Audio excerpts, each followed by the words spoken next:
I'm a reporter for the Daily Chronicle. If there's one thing that I've learned throughout my years as a reporter, it's that the end of the story is rarely the end of the story. In fact, sometimes it is just the beginning. This is a story that was the beginning for me. Although we only met for a brief moment and there was only one word exchanged between us, my life was changed forever. Hello, I'm the reporter from the Chronicle. Come in. Thank you. The interview was with Vincenzo Vivaldi, the world's foremost violinist and composer. I admit I didn't know much about him, but I had my questions at the ready. How did he become such a success? How did he create such a legacy? And what inspired him to learn the violin?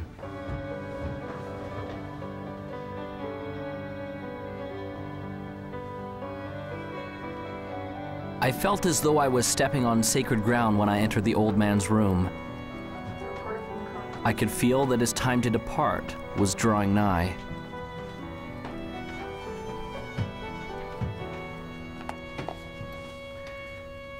Thank you for seeing me, Mr. Vivaldi.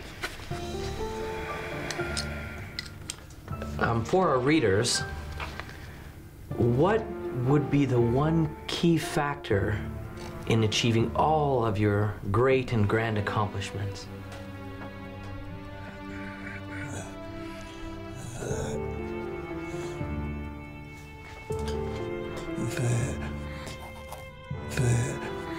The Opus.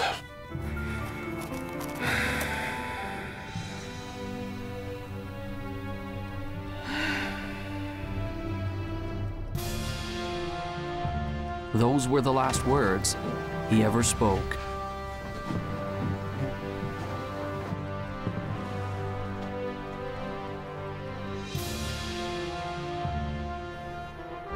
As I left the house that day, I now had a greater question than when I had arrived.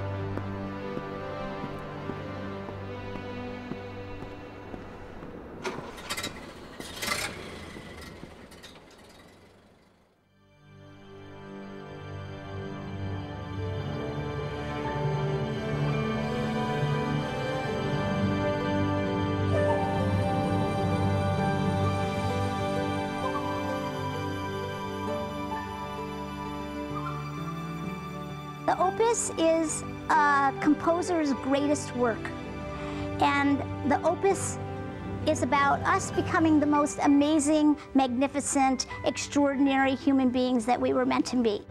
You and I are here to do magnificent and magnanimous things. You're here to create, and you're here to contribute, and you're here to connect at a high velocity. Everybody deep inside has a dream and a vision and a calling and an inspiration that they're here to do.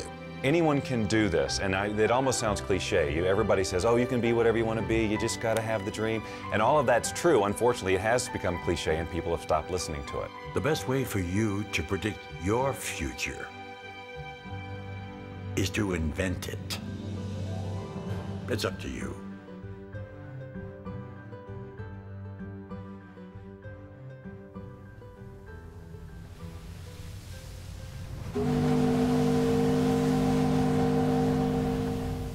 Vincenzo came to America when he was 7 years old. He came from the old country, Europe. When he got on board the boat that would take him to America, he had no idea he was about to encounter two things that would change his life forever. One was a new country. The other was a teacher and a violin.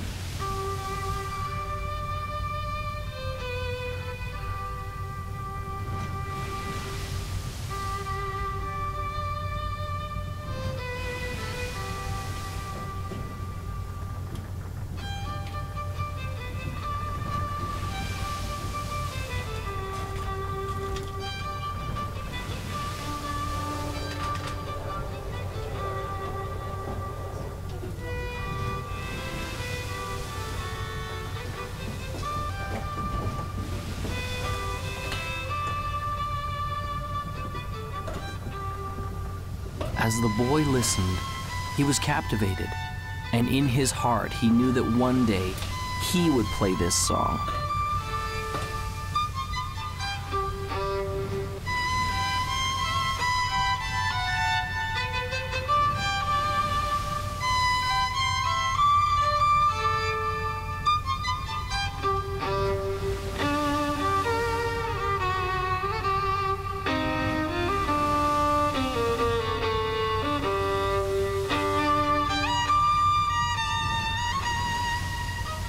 Vincenzo said that he wanted to play like that one day. Do you really believe that? Do you really believe you can? The old man asked. The young boy replied, yes. That is the key to unlocking your opus. The old man smiled and told him that he had just begun on the road to becoming great. He gave Vincenzo a notebook and told him to write down exactly what he wanted and to keep the book with him always. Vincenzo wrote that one day he would become one of the greatest violinists the world had ever known. The old man put his hand on the boy's shoulder. When you get there, don't stop. Remember, your opus isn't what you do. It will be the legacy of what you've become. Vincenzo did not understand. The old master smiled and said, one day you will.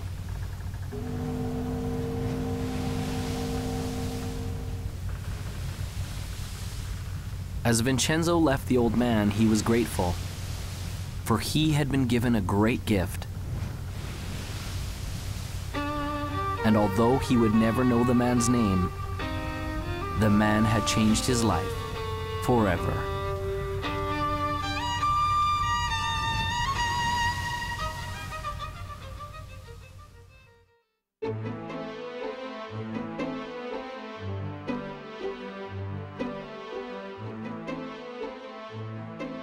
Vision is all about who you've decided to be, as if you had a magic wand that you could wave over your life, that you could actually be and do and have everything that's important to you, where you could be fulfilled and you could be in rich relationships and you could be abundant, attracting wealth and all the great things that we all want in life. You know, you can start your, if you will, your path at a very early age or start it much later in life. I don't think it really matters when you start. But I think what you should try to be thinking about and looking for is something you just love to do, something that really gives you energy. You've got a passion, and that you feel you can commit yourself to. Some people get into vision and purpose and they make it so huge, or they think it has to be so big that they scare themselves and they almost freeze themselves. They don't come up with anything. Your vitality in life is directly proportionate to the vividness of your vision. And when you have a clear vision, magnetic things occur, and you draw into your life amazing synchronicities. People, places, things, ideas, and events start to synchronize in your life to help you fulfill your vision. The law of attraction just says that anything we think, feel, say, and do, we attract to us. So we're always creating through what we're putting out in our thoughts, our feelings, our words, and our actions.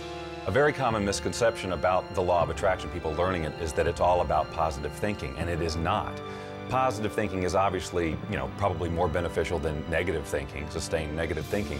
But positive thinking can mean just that you're thinking about things that would normally make a person happy. But if you're not truly emotionally involved with your thoughts, you're not really having an attractive power. In other words, if you're visualizing a car, or you're visualizing a house, or you're visualizing lots of money, or whatever your version of success is, but you don't have any real feeling about it, that is in alignment with that. In other words, if you don't feel positive about those thoughts, you're actually not attracting anything positive. It's the feeling that powers our thoughts.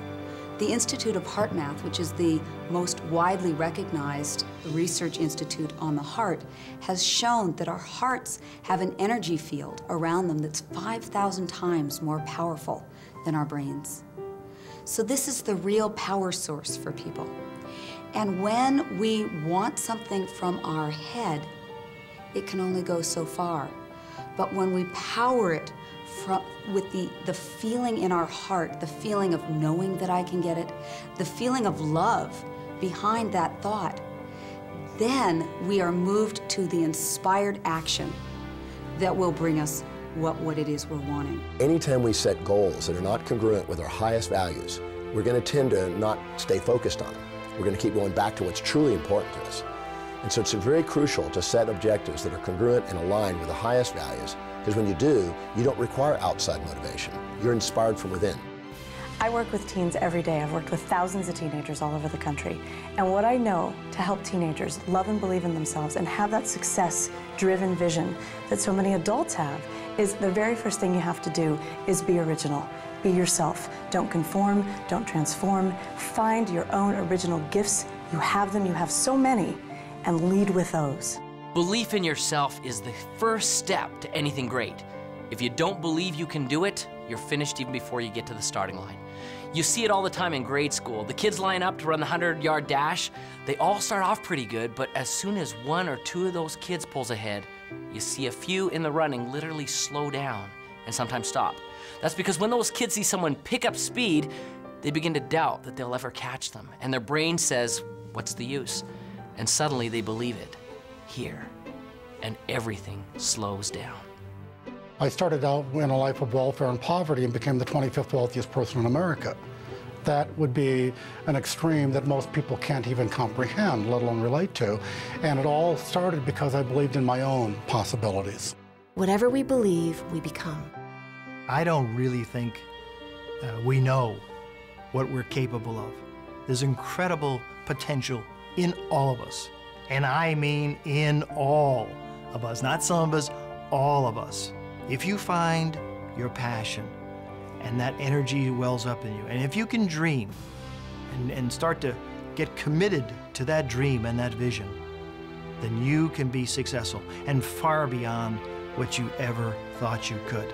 It is okay to believe in yourself. Start now. Start today. You are the greatest you that will ever be.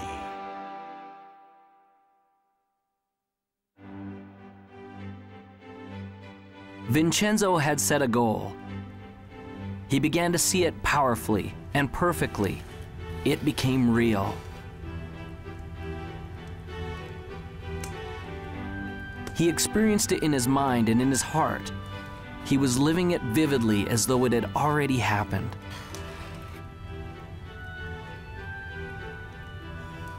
This gave him the momentum to begin.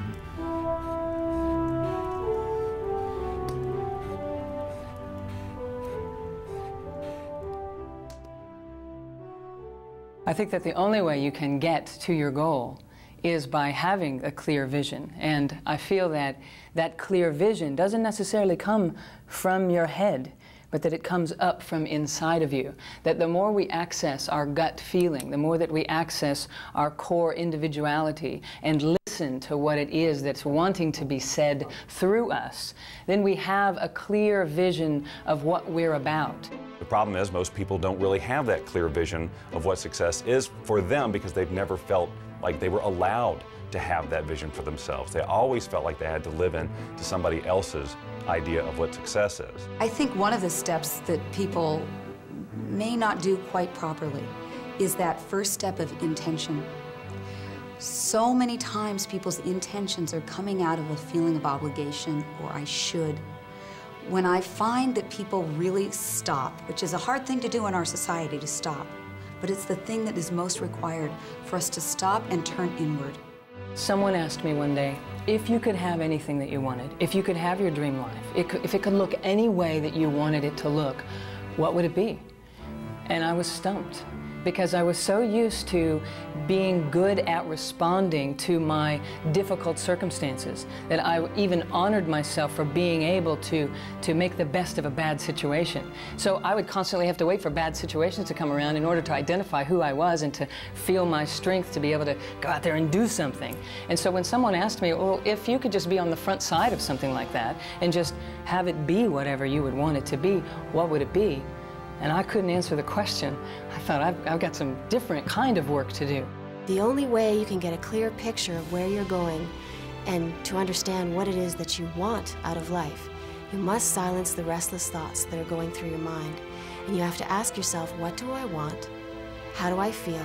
And where do I want to go? In the 1960s, President Kennedy suggested that NASA was going to put a man on the moon by the end of the decade. And NASA took the plan and they said, okay, what's success look like? Success looks like not man on the moon, but astronauts safely back on Earth. So they said, let's plan from there. So there's a group of scientists who looked forward to success and said, let's work backwards and put the plan in place. Now, the problem most of us have is we don't have a clear vision of what success is. I started thinking about the creative process of living your life as it relates to creating music, because I enjoy creating music and I always have.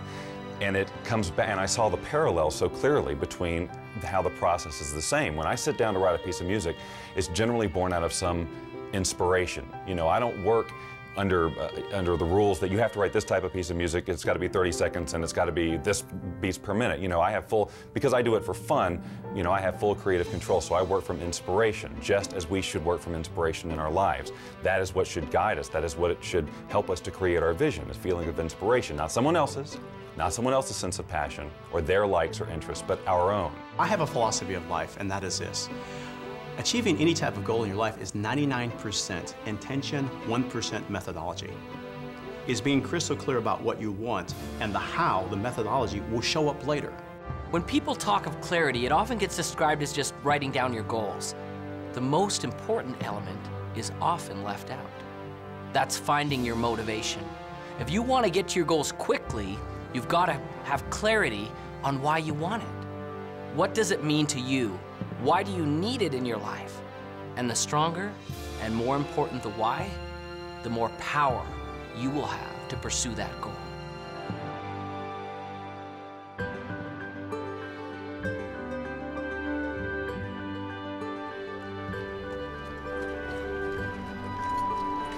Finally, the opportunity came for Vincenzo to have his violin.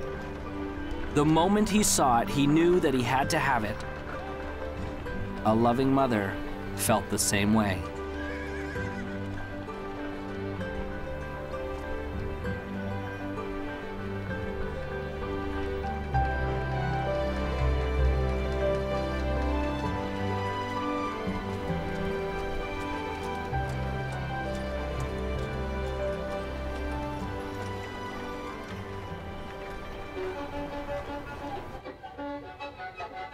It was not as easy as it looked. But Vincenzo had made a decision and a commitment that he would learn to master this instrument no matter what.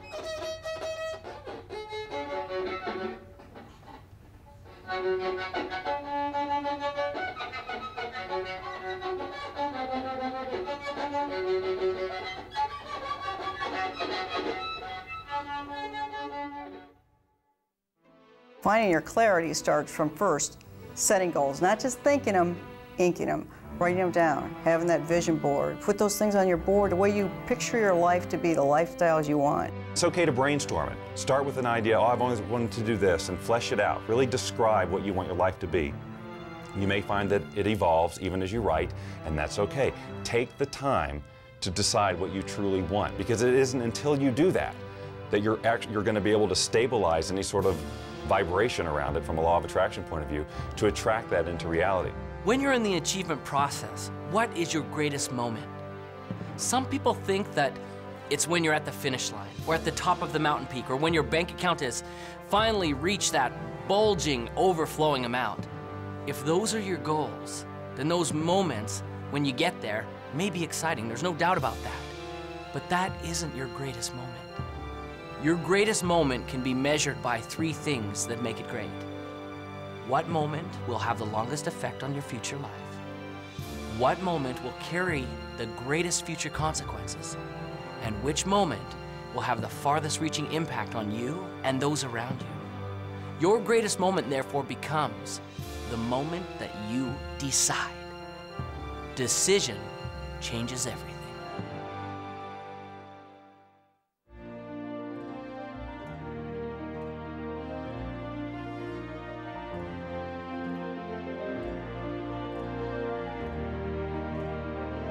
As Vincenzo grew from a boy to a man, he never lost sight of the dream.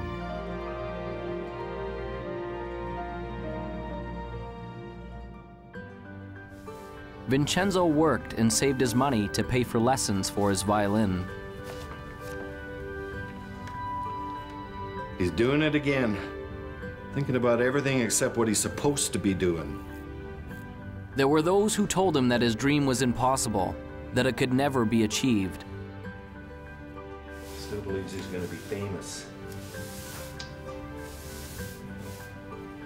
Ladies and gentlemen, the famous, one and only, time-wasting, daydreaming, broom pusher.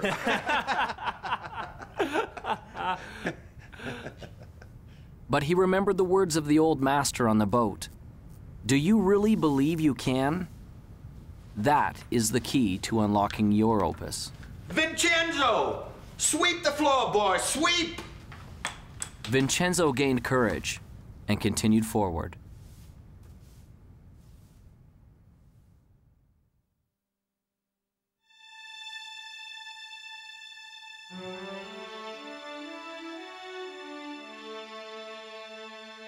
How do I get started? You just get started. Most people wait. They're waiting for their time. Wait till I know more. Wait till I do more. Wait till I learn more. Wait till my time is right. Your time is now. So just get started. You can't sit on the couch and eat potato chips and expect things to happen. You visualize and you materialize, yes, but you must act. A mediocre plan today is far better than a perfect plan tomorrow, because tomorrow never comes. We all know that New Year's resolutions last 30 days or 3 weeks or 3 days or for some people 3 hours. And that's a result of this great commitment. And what I want people to do is to step back and, interestingly enough, to essentially dial it down. Focus on what you can do, not what you could do. If you can't get the big picture, start with the small stuff. A decision isn't something you take lightly. It isn't a wish or simply saying, I'd like to. There will be no power in it until you say with clarity, I will do it, and attach that commitment to some action. What will you do to get things started? I'm a big believer in planning, partly because my first career was in the television industry. And if you don't plan a program, you're asking for a disaster.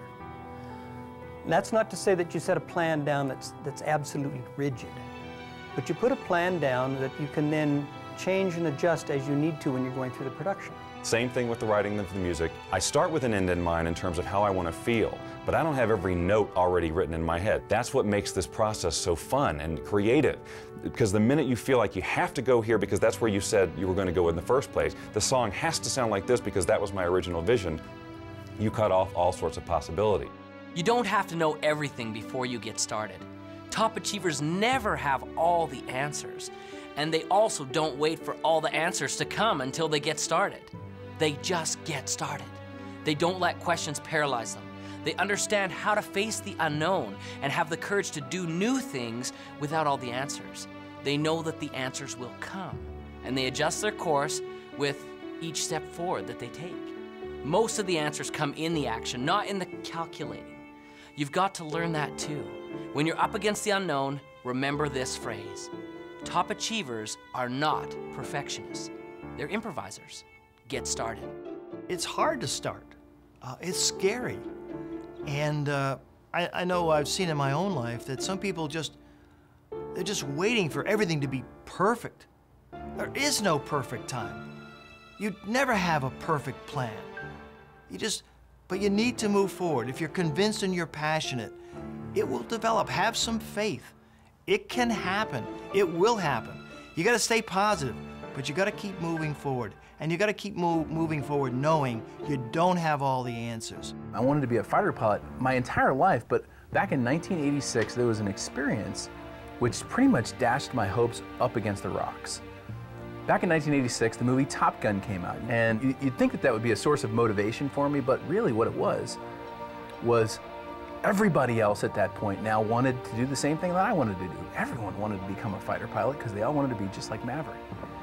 And what I knew back then was I was a pretty average guy.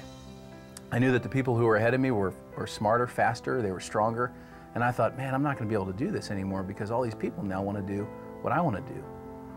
You know, we're being honest here, so I'll just tell you, I mean, I failed kindergarten. And I don't know if you know what it takes to pass kindergarten, but you basically need to be able to stack blocks and not eat glue, okay? I mean, that's pretty much about it. So I failed kindergarten. I know that I'm a pretty average guy, okay? And I look at all these people who are ahead of me and I'm thinking, man, there's no way I'm going to be able to make it. But you know, I followed through with my dreams and I pressed on. And what I realized through that experience was that I may have been in the 5th percentile on the bottom, but the 95% of the people who were above me never took any action. Often people have a great idea and they get excited about it and they go, wow, I'm gonna go do this. But you know something? They don't do it. They think about it, they get excited about it, maybe for an hour, maybe for a day, maybe even for a week or a month, but it dies. They don't take action. They're really not committed. They're really not passionate for it. It's like a passing idea. And so one of the things to be successful, one of the most important things to be successful is, okay, you've got a dream, you've got a vision, you've got plans, and now you've got to go for it. If you believe in something fully, you take action. I always tell people the last 6 letters of the word attraction spell action, and most people are focusing on this part and they're not doing the doingness. So when you believe that it's going to happen and you're visualizing clearly and you're holding all that energy, what'll happen is you'll start attracting to you not necessarily the car, but opportunities, strategies, resources, books, etc. that will come into your life. If you don't take action, you won't get the results. You must take action. It may be very small, it may be very big. It's what I call inspired action because it's something that's coming from within you. You get a little knock at the door that says, attend this seminar, go to this movie, buy this particular book, whatever it happens to be. Your part in this co-creation process is to do it. I was successful really in a lot of ways just because I went and did it. I took action. And so you're sitting here today, you've got a dream, you've got a goal, you've got an aspiration, you might have an invention, $1 million idea. And what's sitting between you and the execution of your dreams can be simply summed up in this: take action, implement. You grab the bull by the horns, you put the throttles up in afterburner, you live your life at the edge of the envelope, and you will be successful.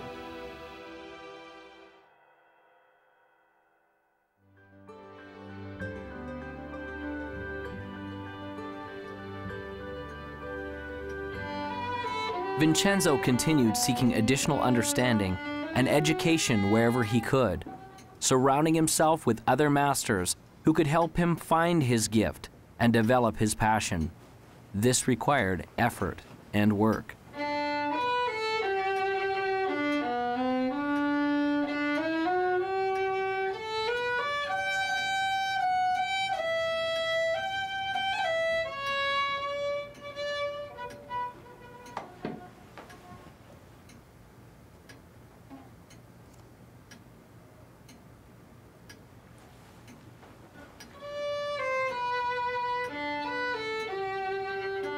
As he practiced and persevered, his skills became more fine-tuned, and the instrument began to sing.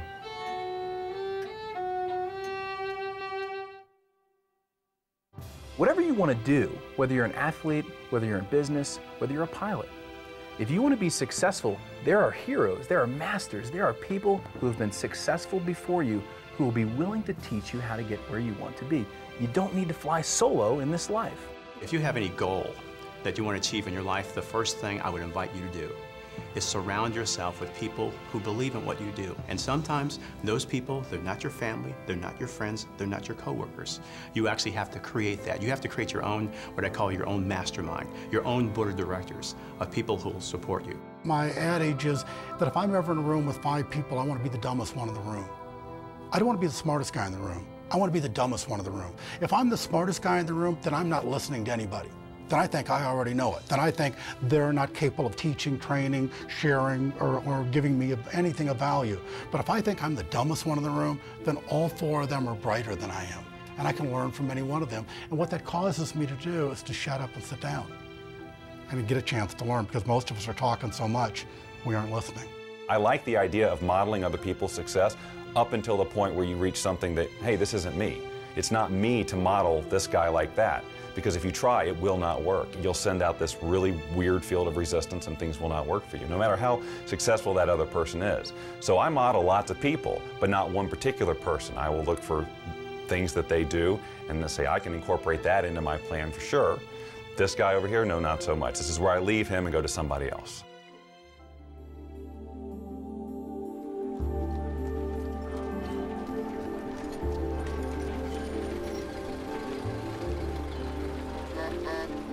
Whenever there is greatness, there is also adversity. When we work, there will be obstacles. Vincenzo's obstacle came when he turned 17. One day, as he was walking to his teacher's to practice his violin, he found that his vision began to blur. Soon, there were great dark spots appearing before his eyes. And one day, he woke up totally blind. He could not see. This proved to be a big adversity.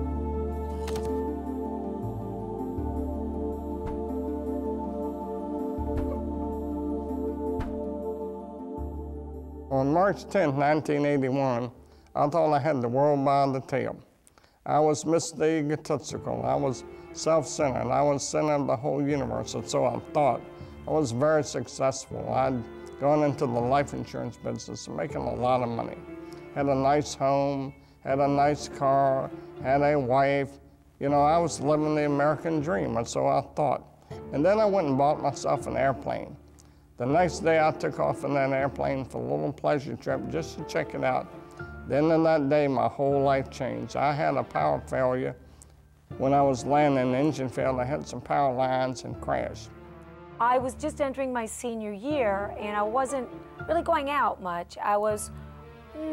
We had moved to a new town, and I was feeling a bit awkward in my skin.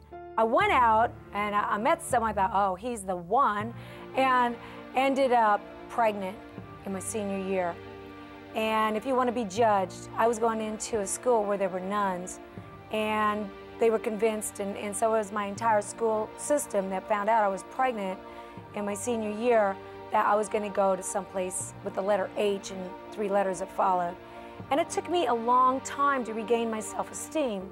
And so my life started out as a pregnant teenage runaway. When I was born, my parents didn't know that I was didn't think that I was gonna be a little person, of course. So that was a big surprise. And they had some difficulty with it, some challenges with it. Then I went off to school, and I had challenges with kids there, teasing me, calling me names, stuff like that. 4 days later, I woke up in the hospital.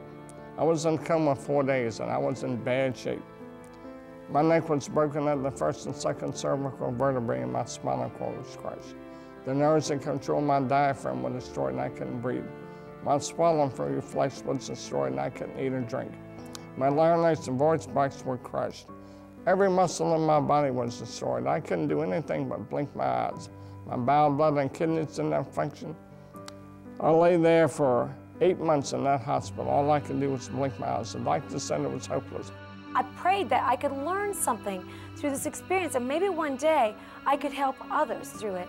Well, I gave birth to a little baby girl, and I kept that little baby girl for 5 months. And it was a tough 5 months. It was a tough road to hoe. I worked 3 jobs, and I couldn't really make my ends meet. One day I made a decision to place her for adoption.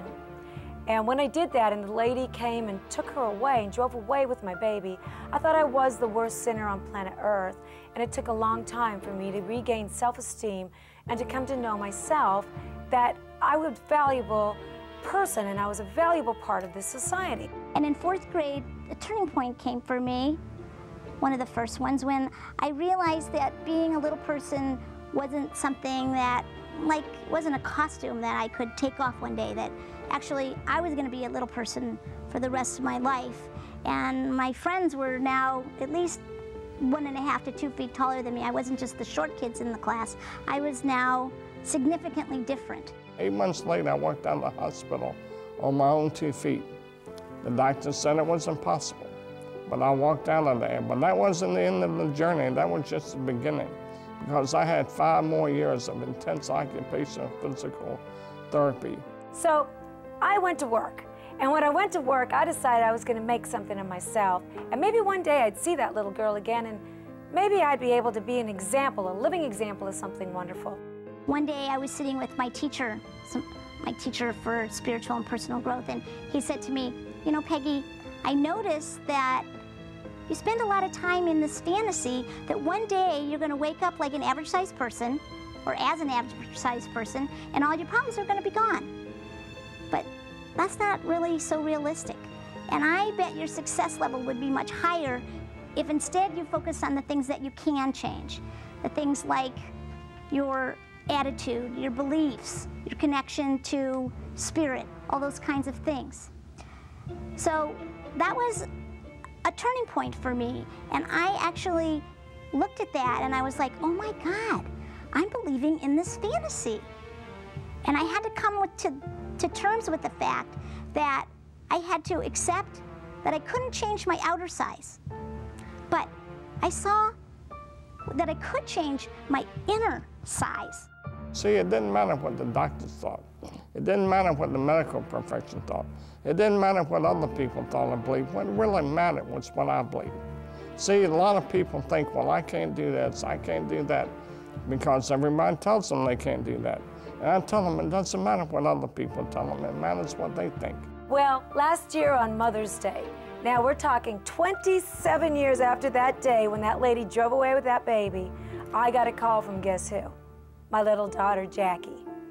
And she said on the telephone, could I call you Mom? That was huge.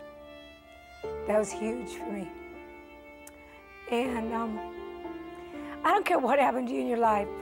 If someone told you you're a sinner and you're so down and out that you think you're nothing and you're a nobody, you're a somebody. You find it within yourself and you get up. Pull yourself up by your bootstraps. You get out there and do good works. Jackie and I have become real good friends today. And I thank God she's a valuable part of this life. You know, I barely finished high school. Today I sat on the Harvard Women's Leadership Board. Were the times I was down, were the times that maybe the vision started to fade a little bit. You know, I'd be dishonest if I said they weren't. Of course there were times. But I didn't stay focused on that very long. See, it's okay to let yourself get down, but it's not okay to stay down. I have gone from the depths of darkness to the height of amazing, amazing joy and even ecstasy. I always say that I used to cry every day out of sadness. Now, I cry most days out of joy.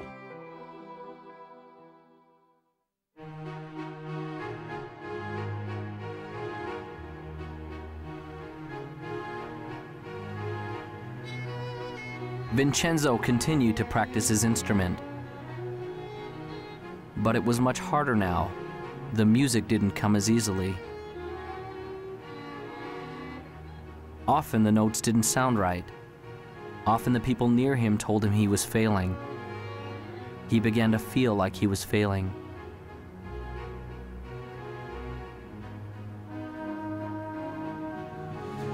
I can't.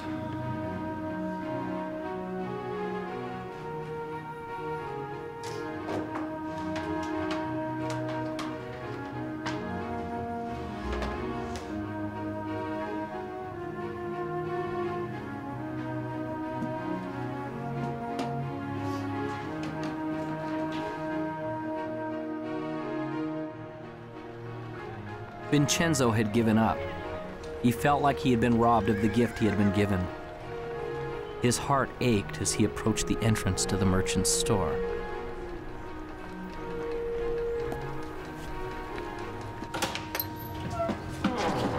Hi, Vincenzo. What a surprise. What brings you here? I'd like to sell my violin. Those were the most painful words that he had ever spoken. Are you certain about that?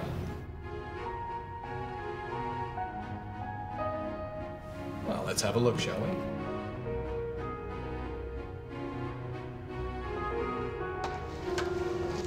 Oh my.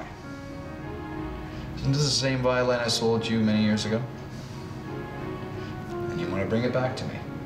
Yes, I do. Well, I'm certain you've kept it in fine condition.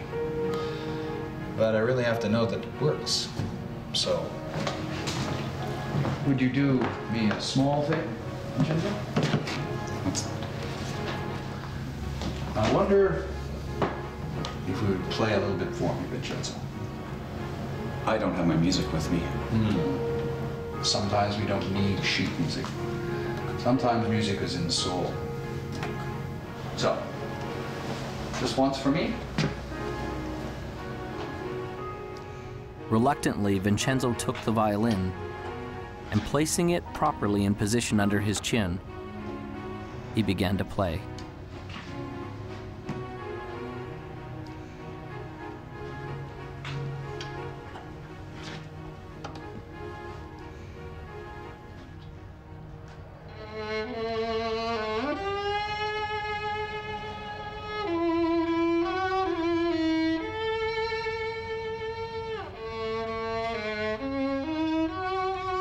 He began playing slowly at first, until his heart began to play the notes.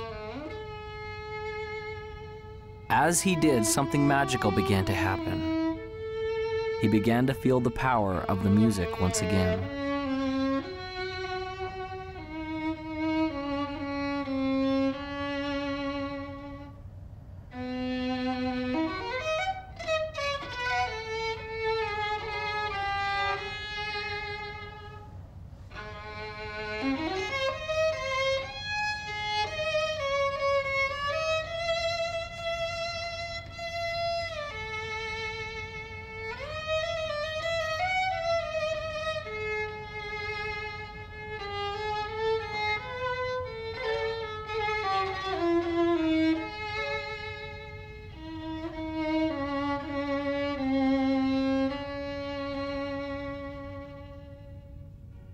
When he had finished, a change had taken place, and there was hope. I can't sell you my violin. I thought as not. You keep the violin, Vincenzo, and play, all right? Vincenzo left the shop with a resolution that he would never again give up on his dream.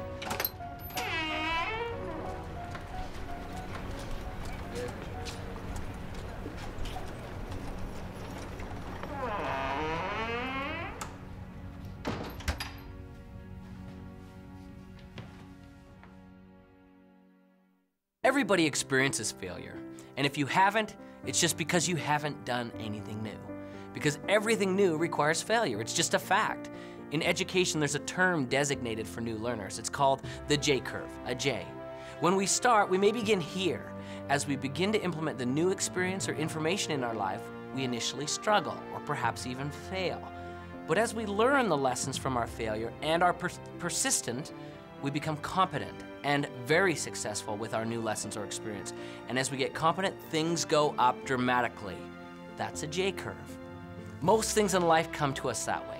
So as we encounter feelings of frustration, we need to understand that it's normal, and we will get through it if we persevere.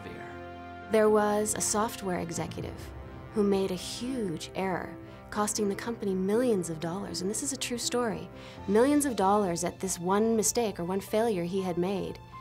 So he went in, he was called in to see the chairman and the CEO, and of course he brought his resignation letter, and he handed it to the chairman, and the chairman said, what are you doing? We just spent millions of dollars educating you. You can't leave us now. Now, not every employer is going to be that compassionate, but the universe is. Every one of us gets rejected, and what you and I need to do as individuals is reject rejection. Make yourself rejection-proof. When Jack and I started Chicken Soup, we spent 3 years writing it, and then we tried to sell it. We went to New York with a great agent, and 33 publishers all said, hit the road, Jack. And then we went to the BEA, Book Expo of America, and we went booth to booth to booth to booth, and 144 people, sum totally, said, buzz off, you guys, that's sappy little stories. They're never going to sell. They're too nice. The secret word that every winner knows is called N-E-X-T, next. You're going to meet obstacles. You're going to see adversity. It's going to happen to you. I guarantee it. So what gets you through it? It's your passion, it's your energy, it's your commitment to this game plan. And wow, it can be very, very exciting. I have never met a successful person who hasn't failed. Never. Not in the course of my lifetime, not in the course of my reading, not in the course of my studying, not in the course of mankind. Have I ever met a successful person who hasn't failed? Now, the difference between successful people and people who are unsuccessful, because we all will fail, is successful people learn how to deal with failures. They learn how to accept it and embrace it and understand it and learn from it. And it doesn't become a negative to them. It becomes a learning. It becomes an education. It's a tuition they paid for the education they got. You get a challenge or something you think is a setback. It's only a setback in your initial perception, and only when you don't stop and look at how it could serve you. See, the master is the one that takes whatever happens in their life, supportive or challenging, and asks how does it serve them and their mission. Because it's never what happens on the outside, it's always how you perceive what's up on the outside. So if you can take a challenge and you say, okay, so how am I going to use this to my greatest advantage, and what are the benefits that I'm going to get from this, and how is it going to help me fulfill my highest values, and how is it going to actually give me a step forward? If you ask that question and answer that question, it's not an obstacle. An obstacle is only when you've chosen to see only the drawbacks without the opportunities. Some people are so worried about failing, they don't start. And so one of my friends says, you don't have to get it perfect, just get it started. And then in the process of doing it, you will learn. What is failure? That's easy. It's not trying. It's not getting in the game. It is thinking about it and not doing. You know, you cannot fail if you try, if you get into the game. You know, I like to use the analogy of a missile. When I shoot a missile off of my airplane, all missiles initially, they just come off straight. And any engineer will tell you that a missile actually requires mistakes. It actually requires errors in order to become successful at hitting its target. And so as a missile comes off the airplane, if you've got a plane that's going in this direction, the missile comes off and it sees that the airplane that you're trying to shoot at is going this way. It sees that it needs to correct that way, and it makes a correction. Then it makes a smaller correction. Then it makes a smaller correction, and next thing you know, it hits the target. The same is true with us. You know, we've all got dreams. We all have a target, and we all have goals. A failure-minded person goes down the road towards their goals. They hit that first obstacle, and they go, I'm a failure. I always fail. And they turn around and they give up their dreams. A success-minded person hits that first obstacle, and they go, you know what, I'm going to be successful, and they make a correction just like that missile. They hit the next obstacle, and they make a little bit other correction just like that missile. And next thing you know, they find that they've zigzagged their way to their target, to success. When I was learning to walk, my parents didn't say, oh, Jack failed after 7 tries, let's give up. They said, just, you know, keep coming, boy. However long it takes, you're going to make it. And for me, I've read so many stories about, you know, Thomas Edison, who had 10,000 experiments to invent the light bulb. And when someone said, you failed 10,000 times, he says, no, I never failed once. He said, I invented the light bulb. It just happened to be a 10,000-step process. You're going to have some setbacks in life, some challenges, some difficulties. And those are the days which really test what happens. Maya Angelou says it like this: if there's something in your life you don't like, change it. But if you cannot change it, change your attitude. That is why it's critical for you to work on your attitude and start to have a reservoir from which to draw from before you need it, because you're going to have some days which test you, which try you, which really push you to the edge. And those are the days that you need to make sure that you have a positive outlook, a positive in-look and a positive uplook, that you are thankful and grateful for all things, even the challenging things, because it is through the challenges that we grow, that we stretch, that we start to become all that we can possibly become. In our society, so often we focus on problems and obstacles and challenges and failures, and those kind of things paralyze us. They cause us to stop because we can't really see beyond that. But the truth of the matter is, if we look carefully, we'd see very clearly there is no such thing as a problem. Everything is a puzzle, and there are answers to puzzles. So when you run up against something that you're not sure of, doesn't mean it's a problem, doesn't mean you can't get around it.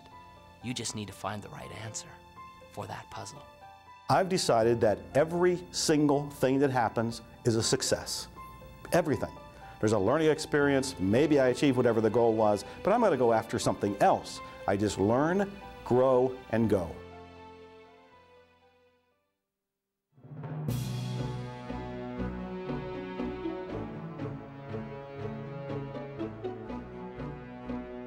Once you reach a goal, whatever that is, or achieve a vision, and it may have evolved and it may be very different than when you first set out, you are basking only momentarily in that sense of accomplishment. You can enjoy it. It doesn't have to be a letdown, but what you'll find is that you've naturally expanded who you are, who you can be, and you'll have another vision that's even bigger. If you want to have like success become an ongoing habit, you know, here I am at the top of my game, 100 million books sold and so forth, For me, it was never about selling books. It was always about making a difference. You can't stop making a difference. You know, making a difference is something that continues forever. It's the little things that you do on a daily basis that get that momentum ball turning, and all of a sudden, after a while, you have so much momentum behind you, you couldn't stop it if you tried. You can have addictions that are actually good for you, that are actually taking you forward in life, that are actually keeping you healthy and happy, and success is one of those. When you start tasting success, you want more of it. Aristotle said, excellence is not an act, it's a habit. So you get in the habit of excellence, and then you can go as high and dimensional and multi-passionately purposeful as you want, which is, you don't want to just do one thing, you want to do a multiplicity of things, because when the game called life is over, you look back on life, the only thing you can take with you is your memories. So you want to create a basket full of life memories that are worthy of you, that are valuable, that are vital, that are just exquisitely good. The only difference between people who are happy and those who aren't is their habits. So it's really a very simple thing. It boils down to only one thing. What habits are you choosing day in and day out? And the good news is that every day you get a new choice to pick new habits all day long. Every decision you make in every moment is determining the habits that you'll have today and tomorrow and the next day, and the outcomes that you'll have in your life. So if you want a life that's successful, choose the habits of successful people. If you want a life that's happy, choose the habits of happy people.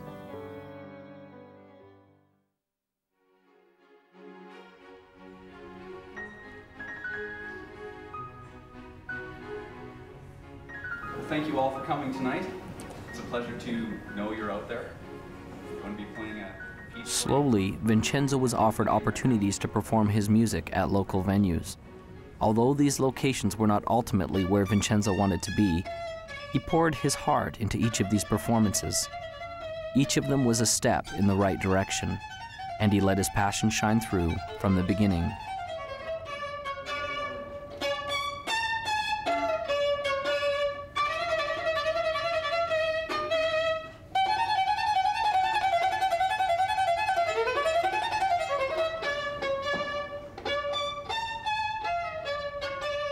As can be expected, this wasn't always easy.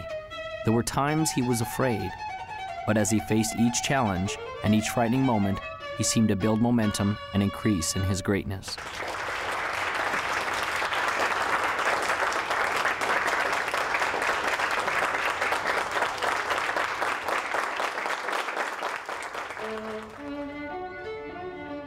Vincenzo gained a reputation as a passionate musician, and his gift grew. Doors opened for him to begin to play with other masters. Soon, Vincenzo was playing in the most grand concert halls of all. His dream to play was fulfilled. His opus had arrived. But was the journey complete? There was the question the old master had asked him that he still yearned to understand. Your opus isn't just what you do, it will be the legacy of what you have become. Vincenzo thought in his mind often about what this could mean. Was this the legacy of the man he had become? The man who played in the largest concert halls? The man who commanded the respect of the other musicians? The man who composed and wrote the grand symphonies? The man who people adored and loved as the master violinist? Vincenzo still didn't understand.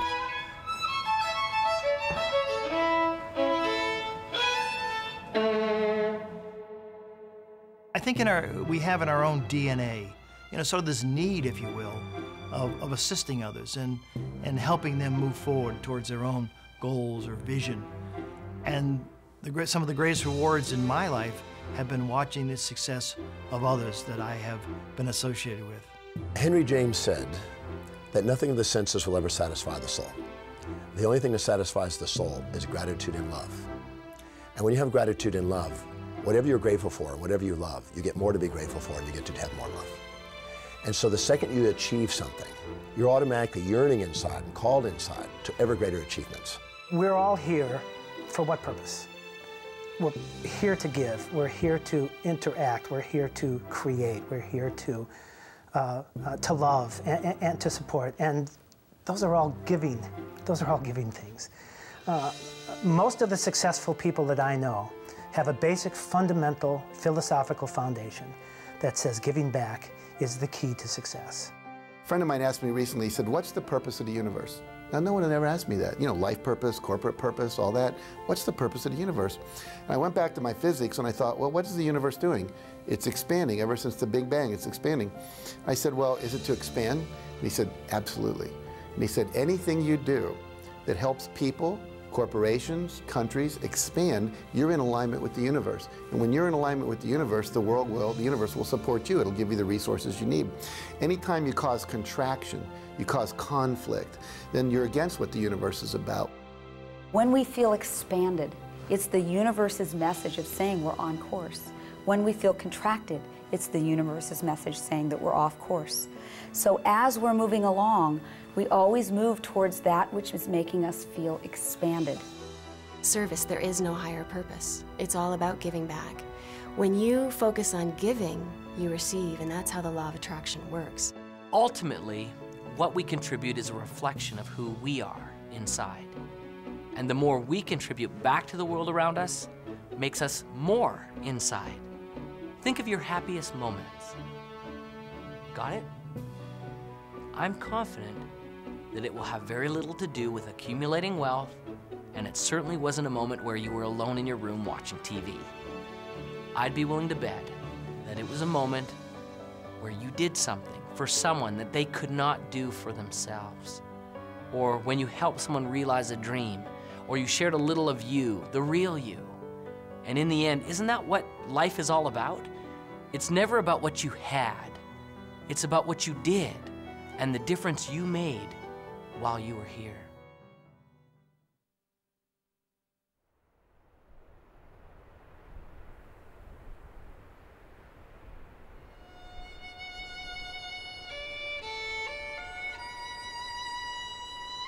Your opus isn't just what you do. It will be the legacy of what you have become. Vincenzo still didn't understand. Then the lesson came as he was playing his violin in the park alone.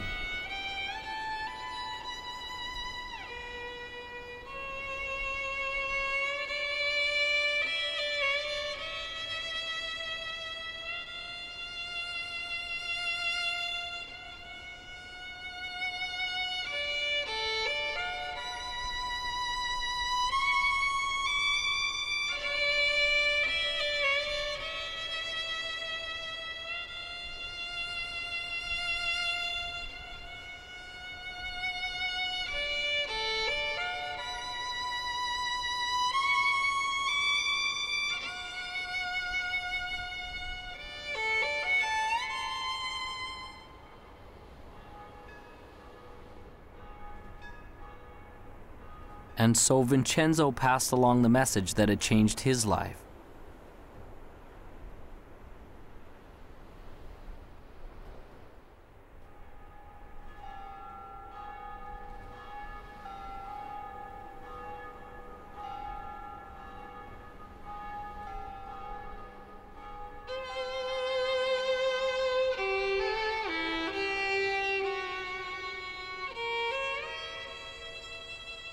As the boy walked away in the snow, Vincenzo finally understood. It was almost as if the voice of his old friend, the master, came to him. Remember, your opus isn't just what you do. It will be the legacy of what you have become. Imagine, if you would, a hot summer day in the year 1944. Campus, Morehouse College. Dr. Benjamin Mays, the president of the college, sits at his desk. There's a knock at the door. He says, "Come in." He sees the door swing open and a man and a teenager are in the doorway. He runs to grab the hand of the man, Martin Luther King Sr., Daddy King. Daddy King steps in and says, "Dr. Mays, I'm not going to take a lot of your time. I just came to introduce you to my son, Marty." We call him ML. His real name is Martin Luther King Jr. He's 15. He's going to college here in the fall. Very bright boy. But he's missing something, and I need a big favor. No, I don't need tuition that's bigger than that. No, I don't need room and board that's more critical than that. I came to ask you, would you teach my son how to dream? Please teach my boy how to dream. And Dr. Mays gave young Marty a piece and said, young man, read this piece every day and it'll change your life. And he read it and it changed his life. And I got hold of it and I started reading it and it changed my life. It's so profound yet so simple. It simply reads, it must be borne in mind that the tragedy of life does not lie in not reaching your goals. No, no, no. The tragedy lies in not having a goal to reach for. It is not a calamity to die with your dreams unfulfilled, but it is a calamity not to dream. It is not a disaster to be unable to capture your ideals, but it is a disaster to have no ideals to capture. It is not a disgrace not to reach the stars, but it is a disgrace to have no stars to reach for. Not failure, but low aim is sin. You've got to dream big dreams, impossible dreams, dreams that will make a difference, leave a legacy, and a dream that will be your opus, your reason for coming to this planet. I truly believe that all of us are very special. We all have some unique, different, wonderful qualities. We shouldn't compare ourselves to others and say, well, they're so much better. We need to find our own special gifts. And as you find those gifts and you become passionate about those gifts, you move towards those gifts and take action. So if you've been watching the Opus, the time is now to take action. No more praying, no more wishing, no more hoping that great things will happen to you. Move forward, take action, become successful. We are all creating our own opus. We will all leave that legacy. You come to the end of your life knowing that you have lived from the inspiration of your heart and that you've lived a life of love and of joy and of happiness. Because I tell you, you can achieve success in life, and that doesn't guarantee happiness. We have to come from love and from that inspiration of why am I here, and you'll be happy and you'll be successful. You know in your heart that you want to do something. It might be open a business, it might be open a service, it might be write a book, it might be do any number of things. It's unique to you, but you haven't done it yet. You now have the beginning of some motivation. Your heart is pumping a little faster. The sweat is on your brow because you are excited about this. I want you to take action. I want you to go out there and do something. I want you to dare something worthy. I want to be able to say at the end of my life, did I do everything I could with everything I was given? I want to be able to say absolutely. So it's never done. As long as you're green, you're growing. As soon as you're ripe, and you're raw. The joy in your life, the passion in your life, and the success in your life will come when you're brave enough to say, this is me, and then go be that person. Most people tiptoe through life hoping they make it safely to death. And life is more than that. It's more than just tiptoeing from the time you're born to the time you die, making it from day to day. It's much more than that. But yet, most people never realize that. I know that I'm not just a body and a personality, that there's something much, much deeper and greater and actually magnificent inside of me, something extraordinary. And the more that I live from that place, the more that I'm able to see inside of other people that they're extraordinary, that they're awesome, that they're amazing. And the more and more I live from that place, the more I see that each moment of my life is amazing and magnificent. That is the gift that's come out of my challenge. That is my opus. Now you have the tools. You have a vision. You believe you can do it. You're clear and you know why you want it. You have a first action to get started with. You know where to go for help, and you know failure can't stop you, only slow you. You are the composer of your life, and your greatest moment is before you. It is decision. What will you decide to do now? What will your opus be?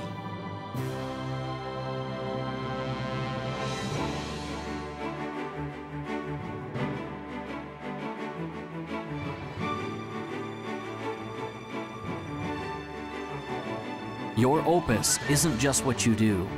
It will be the legacy of what you've become. One of God's greatest requirements with lasting success is to teach the man who possesses it. to teach him about himself, and to allow him to contribute what he has been blessed with back to the world.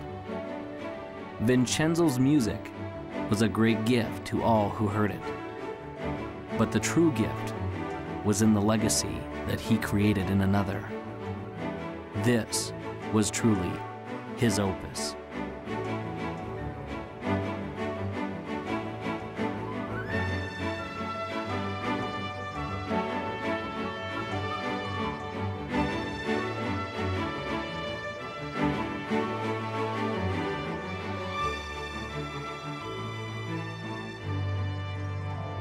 And now, as time passes, there's a question that each of us must ask ourselves.